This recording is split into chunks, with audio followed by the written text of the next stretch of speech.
L'appel au dialogue du président de la République d'hier, nous ne sommes plus dans le discours du président du 3 avril. Je voudrais faire la différence, dissocier totalement le discours du 3 avril différemment de son message du 2 avril lors de la prestation de serment. Il faut rappeler que cette question du dialogue a été évoquée après le référendum par le président de la République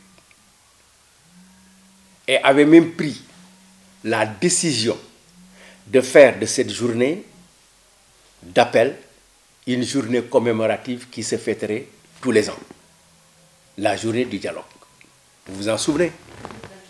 Mais l'année suivante, le président avait oublié la date. Est-ce que le dialogue était sérieux? Je ne sais pas. Mais le président vient de terminer un mandat et nous dit que ça a été un mandat très dur, parce que d'abord il était coincé de partout, rien ne lui était pardonné, on pensait même qu'il était un président par défaut, et que aujourd'hui, après 7 ans, avant cela, il a dit qu'il était possible de reconstruire, qu'il était possible de repartir sur des bases nouvelles. Lors de la déclaration définitive de son élection par le Conseil constitutionnel, je pense que c'était le 5 mars, le président nous avait dit à la communauté nationale qu'il va vers un dialogue, qu'il appelle au dialogue. Et qu'à ce dialogue, il conviait ses prédécesseurs, les présidents Abdou Diouf et Abdoulaye Wade. Et que sur cette question précise, il sera plus ouvert à en parler le 2 avril. C'est ce qu'il avait dit. Mais qu'est-ce qui a changé entre le discours du 5 mars et le 2 avril? Je vous pose la question, rien du tout. Il a encore parlé du dialogue, appel aux forces vives de la nation.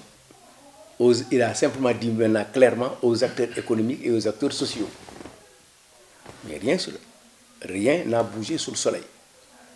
Par conséquent, on attend de savoir réellement ce qu'il veut, qu'est-ce qu'il veut.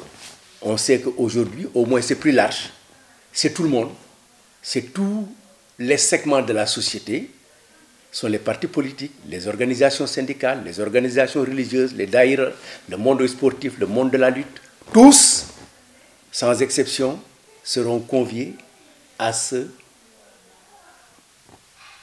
dialogue. On attend de savoir comment l'organiser, dans quelles conditions, pour quelle durée, quels résultats en tirer et quel sera le sort réservé aux conclusions de ce dialogue.